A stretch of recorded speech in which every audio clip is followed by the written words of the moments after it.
nini? Kakopwa. Kumbe mpaka dakika hii bado kuna mademu wa shamba wanamwangalia mwanaume akimwona kavaa kapendeza ndo anajua ana hela. Jamani, shoga yenu mpeni pole.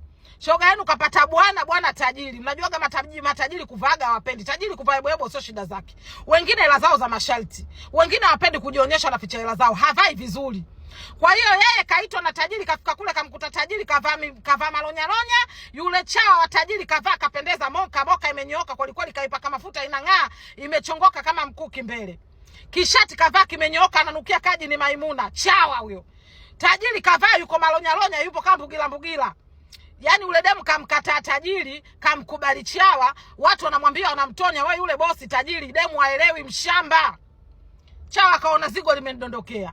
Kala kanywa chawa kaenda kaikamia, kaipiga, kaitandika, kama nitakutumia muamala wako kwenye simu. Ngoja nishuke chini kwanza niongee na tajiri. Kumbe washatonyana tayari, shwa ameondoka. Mpaka dakika hii analia anataka kutumiwa nauli. Mimi naogopa.